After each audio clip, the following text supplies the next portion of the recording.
Lillian McDermott, weekdays at noon on AM 1510, FM 99.9, 94.7, and 100.7.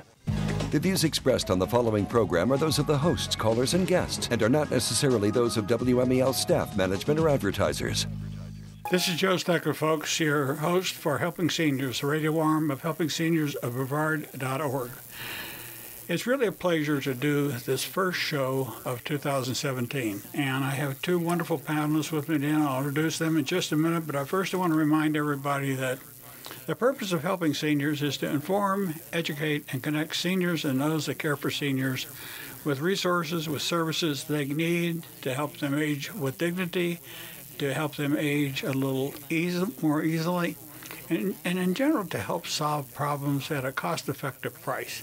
And I think as you see that what we're going to try and put together in 2017 in our senior networks, and we'll tie things around those radio stations, our television shows, our newspaper columns, and just try to do a better job of informing the 250,000 of us in Brevard County that meet seniors citizen status by AARP standards. You know, it's just, there's a lot we're going to talk about on the show today, and I think you'll see how we tie some of this stuff together.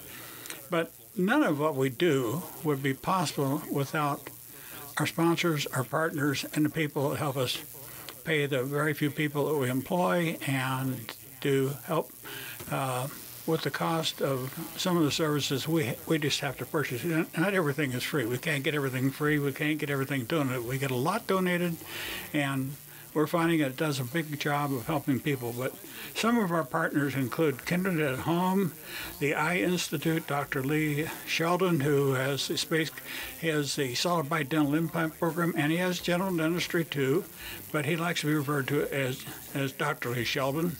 And Bill Johnson, Illinois attorney, and I'm mentioning Bill in my column. It will appear next week 2 weeks from now in Hometown News, and I think you'll enjoy the column. I've just about finished that.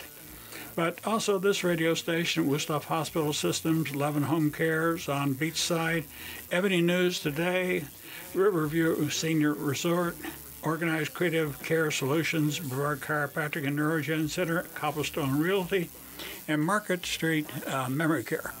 If you notice, folks, all those programs assist seniors. And that's why I am that's why I feel good about trying to develop a senior network. It simply has not been done in Brevard County, and it never will be done unless somebody takes a leadership role in making it happen.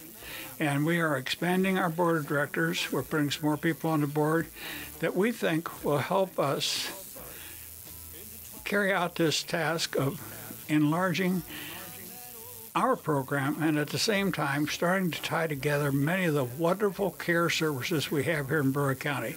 In today's show, I titled it Ways to read my glasses. By the way, I'm getting cataract surgery too, so I'll keep you all. We're making the decision now as to whether we want to film it or not. I think you should. You think I should film it? Well, the doctor asked me if I wanted to, so I've done a lot of filming on a lot of these things. And I asked him how close would you have to get on the close-up so when I cut on my eyes, and he said, we won't get in too close. But seriously, many people are afraid of cataract surgery, Jennifer. They're afraid of it. Yes, there's risk associated with everything we do. But in my case, I've been restricted to where I can't drive at night because of the cataract on my right eye, and it's not going to get any better. So if I want to drive at night, I've got to have the cataract surgery. So it's reached a point where I have to do it. Sometimes, if we're smart, we make a decision to do some of these things earlier on in life. I waited too long. I'm kind of regret it. But I'm not going to talk about me today. I want to talk about some other things. But the way the title of the show is Ways that Seniors and Other Programs Can Do a Better Job of Working Together. And my panelists include Jennifer Helin of Seniors Helping Seniors and Barbara McIntyre of Equity Home. I always say it wrong. It's reverse mortgage funding, and I'm a home equity specialist. Since you answered my question, let's just pick up on a conversation the three of us were having right before we went on air. and we were talking about when or when not to use a service. And Jennifer made a comment about the way she felt about you doing your services and the way you do your services. And I think you're part of our network. And if you weren't honest in doing what you're doing, you wouldn't be part of this network. Absolutely. Well, we wouldn't let you be part of the network. It's just simply that way.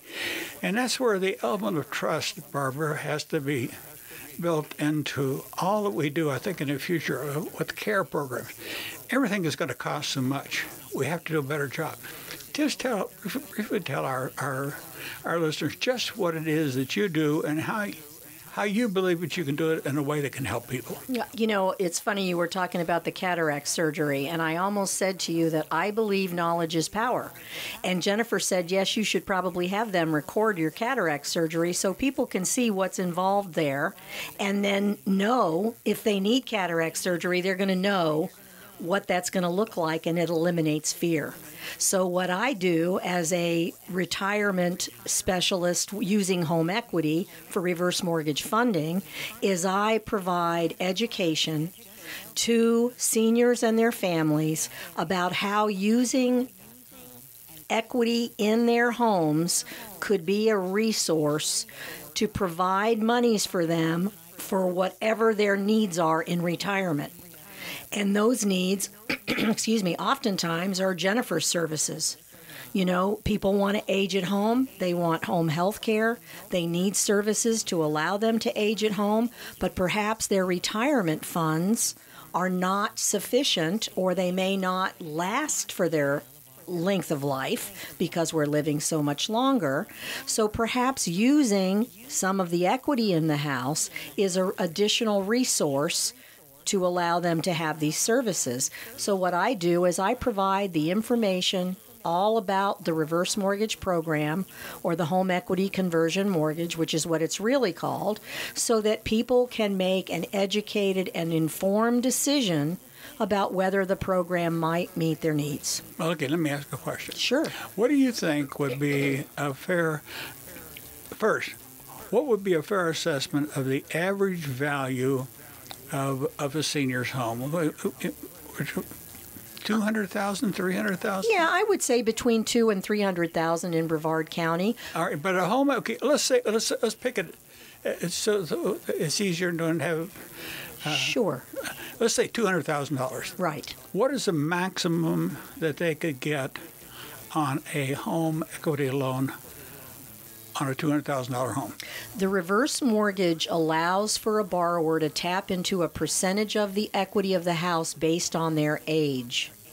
A 62-year-old that wants to put a line of credit or tap into equity in their home might perhaps only be eligible to get about 52% of the value of the home accessible to them. But that's $100,000. It is. Now just hold on. You've answered that part of the question. Now, okay. Let's go to you, Jennifer. Let's say that somebody is 80 years old, and they have a home worth $200,000, but they're like a lot of people. Their only income might be from Social Security. And it's a husband and wife, and their income might be $2,000, $2,100, $2,200, and that's a pretty fair assessment because a wife generally $600 to $800 unless they've worked, and you get a lot of the men we think draw a maximum, but they don't. So let's say they get $2,400 a month in Social Security, but if it's a woman that needs home care, that the man simply, when he gets into feminine problems, some guys are just not comfortable taking care of their wives.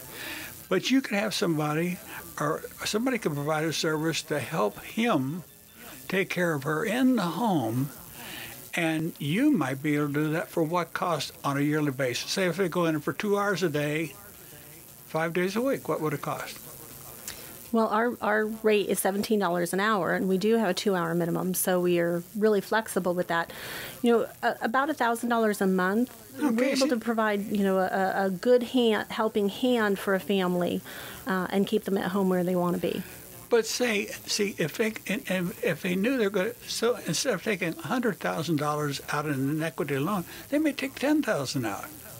And my understanding is that the equity that they don't use is sitting there waiting for them and earning interest. Yes? It doesn't earn interest because equity can't earn interest. Equity is just an intangible until you actually sell the property. But unique to the reverse mortgage is that line of credit or that equity line is increasing. It's giving them access to more and more of the equity. Okay. Looks like it's earning interest, but it's not. But it is growing. But the point is that you have a way that you can help somebody get funds that they wouldn't normally get or they wouldn't normally think about. Most people think, well, gee, if my monthly income doesn't pay it and I don't have reserves in a bank, there's nothing I can do. Right. Or you have the other situation where the people have the money in the bank, yet they don't want to spend it on their care because they want to pass it on to their children, and they want somebody else to pick up the burden of their care. The home should be another source of income for the parents so they provide a burden on general Medicaid type programs in the state. You see where I'm going with what I'm talking about? Absolutely. Yes, I do. Absolutely. Okay, but a lot of people won't think about that. And Jennifer, tell people what your business is so that they understand why we're talking about what we're doing. Well, Seniors Helping Seniors, we provide in-home care for seniors by seniors, and we're considered a homemaker companion care. We do light housekeeping, transportation, meal preparation, errands, anything non-medical that a senior might need to remain independent. Well, think about this. You don't have your type care to tidy up a house. A lot of people, when they get in their late 70s, early 80s, late 80s, early 90s, it's very difficult for them to bend over and pick stuff up. Yes. You have a problem with blood pressure. You have a problem with if you don't know how to bend over and stoop over and pick up things, you could cause undue pressures on your head. You could cause a stroke. There's a lot of things you could do inadvertently that you wouldn't normally think about. But the type of services you provide is something that can help them stay in their home. You point out some of the advantages of why is it so important for people to know what you do and how the people that work for you can help people stay in their homes safely. And that's our goal, is to keep people in their home where they want to be, because statistically people want to age in place. They want to be in their home where they're comfortable. We can help people keep social, and we can help keep them safe. And both of those things are very important. We can also help the primary caregiver, giving them a little bit of a break so that they're staying healthy. And that's very important too. I have a lovely couple right now that, unfortunately, the wife was primary caregiver. She's had a stroke, and really concerned about that situation this week, and wishing that we were able to go in and help a little bit more. Could we have prevented that stroke? I don't know, but I know that she put a lot of pressure on herself taking care of her husband, and now they're in a situation where I don't know that they'll be able to go back home. Well, I think one of the things that I've seen it in on both sides of my wife's family and my family,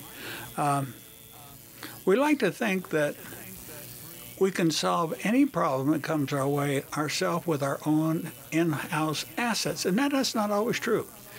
Sometimes you have to depend on somebody else to help, and with the cost of care going up, it's not going to be that easy to solve the problems in the future. And that's why I think it's going to be more important for people to know about the type of help that you can provide and the type of help, Barbara, that you can provide through a reverse mortgage. Right. It's not for everybody. No. Well, who wouldn't it be for? It wouldn't be for someone who really did look forward to possibly going into an assisted living facility, that they really did want to depart from their home and live in a location like that where services were provided in-house, like assisted living, because it has to be to qualify for a reverse mortgage, it has to be a primary residence. So a reverse mortgage wouldn't be an option in that case. But like Jennifer said, statistically, most seniors do want to age in place. And so we're finding more and more just getting access to a line of credit early on with the growth ability of the line of credit, it gives boomers moving into retirement a lot more options when they get to the age that they might be using those services. The reverse mortgage can be used to pay off an existing mortgage. That improves the budget of the senior living at home. Wait a minute, say that again. If a senior has an existing mortgage on their house, they're making monthly payments. And a reverse mortgage, though you can make a payment if you choose to, it's a flexible payment mortgage, you're not required to. So for someone living on a fixed income, the fact that they aren't required to make a principal or interest payment gives them the option when they need more money in their budget on any given month, they aren't required to make a payment. So it can change their living style by freeing up more money in their budget. So see if I'm interpreting this correctly. Okay. Are you saying to me that I could take a reverse mortgage out in certain ways you're talking about and use that money to help pay off the mortgage on the home that I'm living in? And that would be a way for me to make freer use of maybe my Social Security money that I had coming in. That's exactly what I'm saying. So if somebody took a loan out, they could put that loan in the bank, and they wouldn't have to. They could put that money in there as a ready reserve fund, emergency fund, and it was still. They wouldn't lose anything. If someone has a mortgage on their primary residence and they want to do a reverse mortgage, the first thing the reverse mortgage does is pays off any existing loan tied to that property. So it immediately gets rid of the required principal and interest payment that borrower is making on an existing loan. Any additional benefit above paying off that mortgage is now available to the borrower to draw. If so that makes sense. We're talking about. Jennifer, do you have anything to add? Well, the balance that we're talking about, that can sit there. If they don't need it right now, that can sit in a pot until 10 years from now or 15 years from now. It can sit, and if it's sitting in that line of credit, it's also growing. Again, not earning interest, but if it walks like a duck and it quacks like a duck. How does it make money? It doesn't make money, but it gives the borrower access to more equity. That's how the growth is calculated.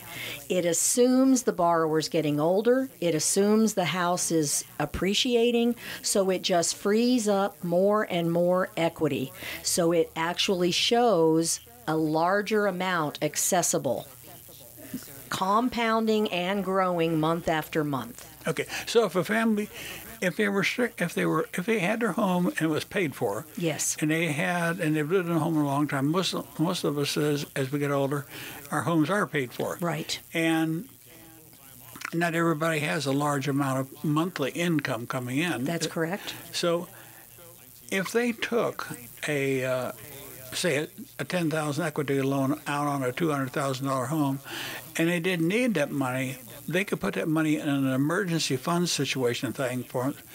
And let's say they didn't use any of that money when they passed away, then that money would go to the heirs or whoever they stipulated, and it's like they would still be able to pass off all their assets. Absolutely, because the line of credit is the equity in the home. So when someone sells their house, they only pay off what they've borrowed, and all the rest is the equity that was above the debt, beyond the debt. So their heirs inherit the difference between what was owed on the house and what is the value of the home. And Jennifer, how often do you get a call saying, I need help now, and you try to figure out how, and you talk the situation over for the people. If they don't have the money to pay for it, it's hard for you because you run a business. But I guess my point is if they had a ready fund like this, you could do a lot better job, easier job of taking some of the stress load off of families that need help. Absolutely. But I mean, have you ever thought about what we're talking about on the radio today, and since you started your business of seniors helping seniors? Yes, and I'll be honest, when Barbara and I first sat down, I had that knowledge from years ago when a reverse mortgage was not a good thing. It had a very bad reputation. It had a very bad connotation to it. So it was not something that I would have ever even thought of. Barbara and I sat down, and she educated me on the new products that they have available and how they work, who they're good for, who they're not good for. So since then, yes, it is a consideration. Would I let any of my customers go to any person on the street that's selling reverse mortgages? No. I think I'm still a little bit scared of them, but I trust Barbara. But you said it's right. But as a general rule of thumb, I don't think we should say that any one financial situation is one is a shoe that fits them all. It should be taken on a case-by-case basis. Absolutely. And that's why it helps. I had a lady that was extremely concerned about what she was doing. I tried to explain it to her, and you were able to explain it to the lady. And and she was a realtor, too. Yes, she was. She was a retired realtor, but she was elderly, and she did not understand what she did. She'd already closed her reverse mortgage, and I went out and sat at her kitchen table and explained to her what the product was and gave her the education she didn't really get ahead of time. And she was very, very grateful. But I think in her case, she had made the right decision. Yes, she absolutely did. Yeah. See, I trust Barbara to sit down with somebody and let them know that. Mm-hmm. Well, that's why we want a senior network, Jennifer and Barbara. Right. If we can get people, it's just like people going to Lance Jarvis and the Shine people for during the open enrollment period, figuring out if they got the best source of insurance, can they do better? Folks, we're coming up on our break, and I want to take about a 3.5 minute break here, but come back with us. We've got a lot more we want to talk about, especially about how programs can interact to help each other in the coming year. Stay with us. WMEL. Ed Dean, weekdays 5 to 7 p.m. on FM 99.9, 94.7, and 100.7. This is Joe Steckler here, folks. I'm your host for Helping Seniors, which is the radio arm of Seniors Helping Senior, a huge organization of 3 or 4 people that helps 250,000 people in Brevard County. I missed it a little bit there, but Kay Kaiser, who is our information specialist, I know you're listening to the show, Kay, but and you and I talked this morning. Again, the phone lines are ringing more heavily after the holiday period. People, you come off of a post-holiday period. You can call it the holiday blues, depression, or whatever you want to call it. There's always a need for help and care. And that's why we started Helping Seniors, to inform, educate, and connect people to services that they need. And here in Brevard County, we have many wonderful services. And it's our 2 panelists today, Barbara McIntyre and Jennifer Helin of Seniors Helping Seniors and home equity reverse mortgage loan type things that if people do a better job of understanding what some of these basic services can do and allow them to do a better job of medical planning, financial planning, legal planning, we'll all be better off for it.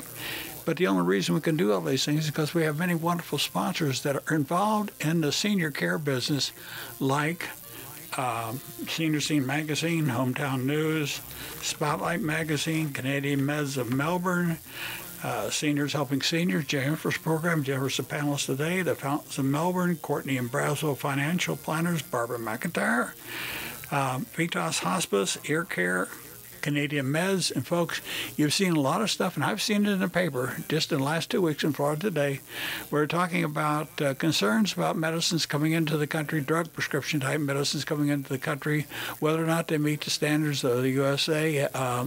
There's all kinds of talk, but if you want to get a good answer on it, you can call Joe Pons of Canadian Meds. If you want the phone number, call Kay at 473-7770, and she'll give you the phone number. You can talk to Joe.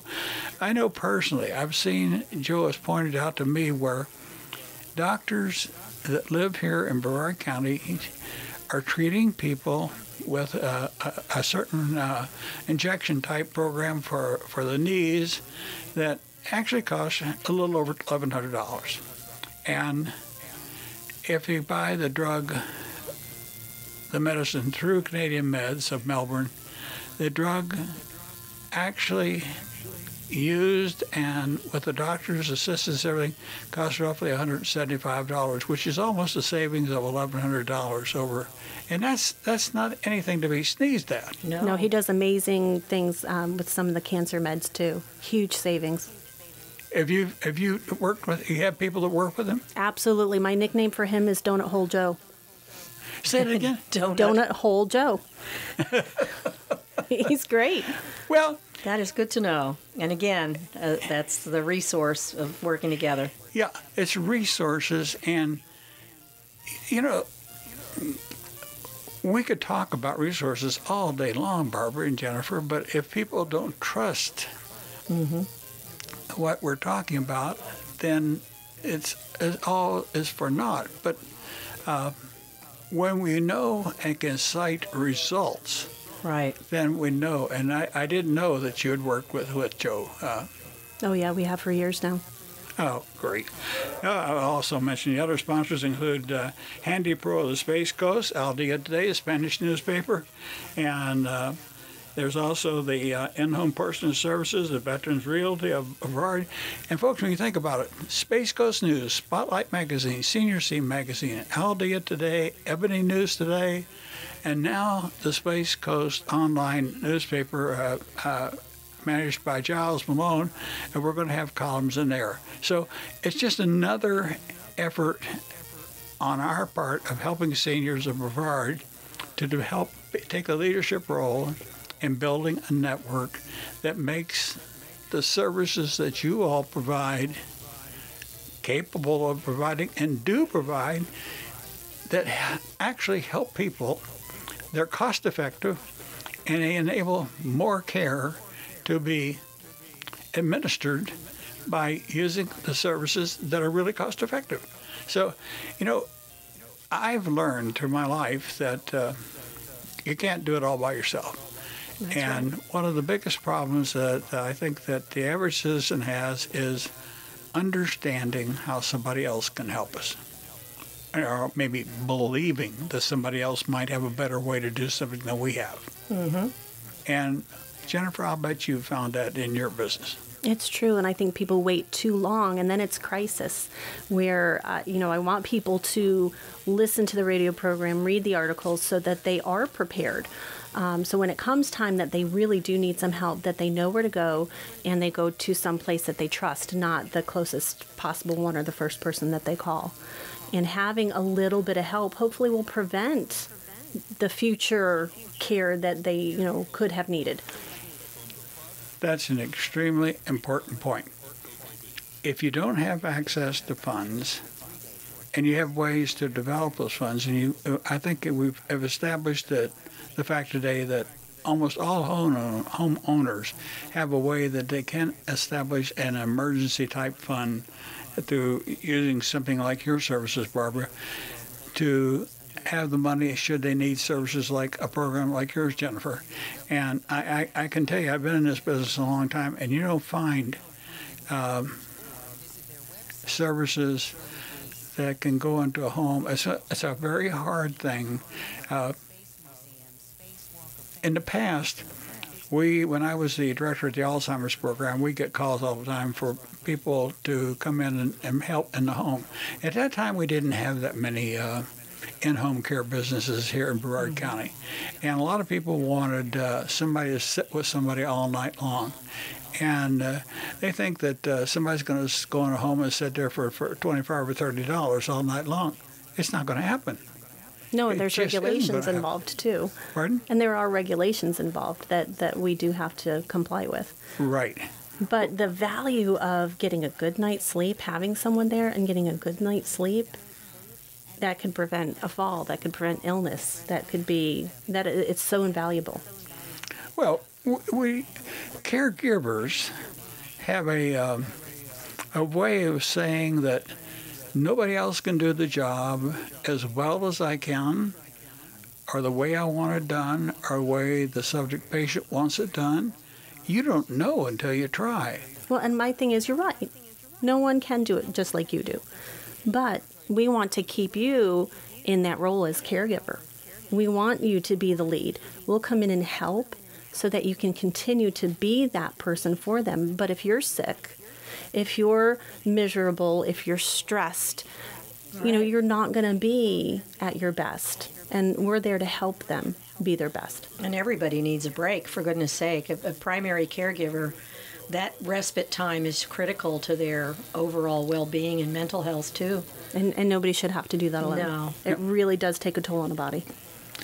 What has been your experience, Jennifer, in going into homes where you have caregivers that have simply been enabled by other family members to continue doing what I call destructive type care? You know what I mean? Destructive as in? When I say destructive, I mean the person that's in the care needing situation is so accustomed to the way the caregiver issues the help. They may have liked the way that somebody took care of them, but they're now placed in a caregiver role, and they have to do it, and they're providing care to a person. The person simply doesn't want to be cared for that way, but they have no way of communicating that to the caregiver. Yet somebody comes in, like your organization comes in, you get a different set of eyes on this situation, and you see ways that the person can be helped much easier than the way it's been done for a number of years. I understand what you mean. I think more often the situations we see is maybe, a family caregiver coming in and they are stressed out. And so they do need a little time away. And then the care goes back to being, a good thing. But the relationships are strained because it's a mother and a daughter, and they're no longer in mother and daughter roles. The daughter's thrust into a caregiver role and doesn't really want to be that. She really wants to be a daughter again. And the mother's tired of her daughter telling her what to do and being so bossy, and we can go and relieve that, and recommend to the caregiver, to the daughter, hey, there's some support groups up there, you need some respite, and kind of counsel with her, but then also work with the mom to see what is helpful for her, and a way to go about it that is still very respectful. We're not telling her what to do, we're doing it with her. So it really relieves the situation. What has been your experience since you've been in the caregiver, about 3 years now? 5. 5? Yes. Holy smokes. I can't believe it. That much time has passed since you started helping seniors. 5 years.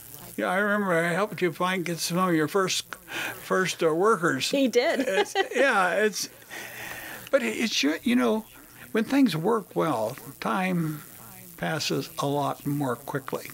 Mm-hmm. And if things don't work as well, they seem to drag out. And what I really had wanted to ask you about was in times of holiday seasons, Christmas season, Easter season, the fall, the season, as the seasons change, we see different moods in care receivers. There might be times of the year where people are more stressed out, this holidays especially. Absolutely. What do you see, or is that both of you, Barbara? Mm-hmm. When Jennifer, if this type of thing affects some of your clients, I want you to talk about it. But Jennifer, from your aspect, you indicate we're talking about holiday blues and things. What are some good things that our listeners should need to know? That it is a real thing. That it is a real thing. It really is. Yeah. It really is. And I just read an article this week. Statistically, people will hang on through the holidays because they want to be with family, and there's a higher death rate after the holidays. And because of that, now you've got maybe a widow that is really sad through the holidays because she lost her husband last year, and she's faced the holidays alone, maybe for the first time, and then it's the anniversary of her husband's passing, and there's so many life changes as we get older that we have to deal with. And the holidays seem to really bring that on, and it is a real, a true depression through the holidays. It's not just the blues. It is a true depression, and realizing that it really is a thing, and you're not alone, and that other people feel that way, and going out and being social is so important. And also reaching out and getting help. We have some great resources here in Brevard County for seniors who are suffering from depression, just what are some of the resources? Anxieties. We have a program through Circles of Care called Senior Solutions. They've been running for a couple of years now. It is an app. I learned about it from a client who told me about it and said it was the best thing I've ever done. It really helped her kind of get over her husband's passing, and she felt like she could move on in a very positive direction. She couldn't say enough about it. And we've had several customers go through that. Health First has just opened one within the last year, right under the Aging Institute. They also have a program that similar group sessions where you can go for 1 day, 2 days, 3 days a week, depending on what your needs are, and really work on those aging issues that we're all going to deal with. But do you believe, or do you think, since you're in the business of dealing with seniors on a daily basis, do you think that the knowledge level of the resources that are available is adequate? Not at all.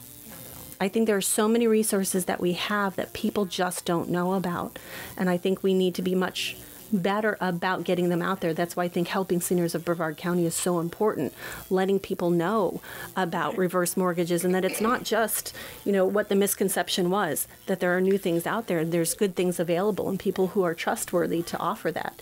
There are so many resources that we have, but nobody really wants to know about it until they need it. And that's really not a good time to learn about these things. So I want people to pay attention, have a plan, be thinking about it. These things are available, and we all know somebody who could probably utilize those resources right now. That was a big part of my interest and commitment to being a sponsor for Helping Seniors of Brevard, because years ago I became a certified senior advisor, which was a training program that helped me understand seniors' needs at all levels in their age, and putting together resources and having that information available and being able to pass it on when I would meet with a customer and their family, to be able to say, like you said, if it's a grief issue, where they can go for grief counseling, all the different resources, Jennifer's organization for home support, and again, bring information. I also wanted to say that I think a lot of times people hold off in getting information because they're concerned about being sold something, and it's really important, and I see this in all of the sponsors and people that are involved in our organization. We don't approach anything as a sales, as selling something. It's always about bringing information, making it available, and helping the community. And if it works, that's great. If it doesn't, it's, I know my mission is to always leave someone I've spoken with the impression that it was just great visiting, and it had nothing to do with selling a reverse mortgage. It had to do with bringing information. And I think that's the approach that everyone takes that's involved with Helping Seniors of Brevard, from my experience. Well, I think one of the objectives of Helping Seniors is to try to cultivate an environment that makes acceptance of knowledge easier. Senior citizens can be pretty adamant sometimes about not wanting help. Mm-hmm. Oh, or absolutely. Coming from a generation that says, I can do this myself, I don't need help. And wanting to keep their needs a little bit secret from their family, I find. I see that a lot. Yeah. Well, I think about years ago when I was the director of the Alzheimer's program, we had a respite program, and we paid the respite people a $5 an hour stipend. And that's the same thing AARP pays people now. And we had a program through the state, and we supplemented in the middle because we got the money through some of our programs, and we needed to operate it. We had to try to zero line our budget out and not make money, but to provide care for people. And I had these two volunteers that went in. This guy was a retired Air Force guy, and his wife needed care, and he had to care for her, and they went in and watched her and give this guy a break, and he was always asking them to do things. Well, the ladies, they did it, and they took the wife under care, and they made some curtains for her room and really fixed her things up for her. And they came in to talk to me about this guy, and I said, "How's it going?" And they said, "Joe, we can make drapes and we can clean. We don't mind cleaning the cat hair, the dog hair up, but when he asked us if we could clean the garage, that was just one step too far." So, but he really did. He asked these two women volunteers if they would clean his garage, and they told him no. Now, what? I talked to the guys. That's been a little far-fetched. I said, they're there to help your wife and give you a break. They're not there to provide menial and task services for you. Mm-hmm. But, you always find somebody that will take advantage of a program. Sometimes. That's true. Yeah. But one thing I do want to mention today before we sign up, we got about 3 minutes to go. There's a lot of talk, and a lot of people are looking forward to repealing the Affordable Health Care Act. And I would like just to mention to all of you that try to be better informed about what is going on in the Congress and the Senate right now, because the Affordable Care Act has a lot of terrible, awful points that need to be changed, there are some good things in the thing, and if we completely repeal that thing without a plan in place, we're going to throw about 20 million people back on the insurance market, and that's going to drive our emergency room health care costs up. And there's a great big thing about each state trying to increase their Medicaid business. And many of the states, and I got this out of the National Association of the Elder Law Attorney Generals folks, people that want to increase their Medicaid services forget that those services are paid for by the state, and 40% of that money comes out of your pocket. So what happens is that if we increase the Medicaid budget for each state, we're going to have to increase the state budget. So it's all a catch-22 situation. Barbara, what would be your comment about 2017? Jennifer, you're going to get about a minute. You got about a minute, Barbara. Well, I am still, my attitude is a wait and see, and like you said, Joe, to be aware and pay attention to what our Congress and Senate are talking about, and to just be aware and weigh in. I remember hearing early on when President-elect Trump visited President Obama, and they did discuss leaving some of the things in place. So it made me feel like they perhaps were not going to just get rid of affordable care entirely. So. Okay, you heard what a money specialist is saying, Jennifer. How about a care specialist? What were you saying in about 45 seconds? Well, I'd like to wish everybody Happy New Year. And okay. I'll keep it closer to home here to Brevard County. I think we have a wonderful county that we live in. We are blessed with the sun. We're not dealing with snow and 17-degree temperatures. I want everybody to drink lots of water, stay hydrated, and learn about what resources are available. And there could be a resource that you could take advantage of. Call Helping Seniors of Brevard County. Talk to Kay. See what's out there. You never know until you ask, and don't be afraid to ask. That phone number for Kay is 473-7770. And folks, when you talk about, on my way out here, I called my brother in Kentucky. He lived in a place called Arlington, Kentucky. It used to be the railroad capital of the state of Kentucky. And their temperature is 24 degrees and it's snowing. Yikes. It's not that nice. It's much, much nicer here. I'll see you next week. Bye-bye.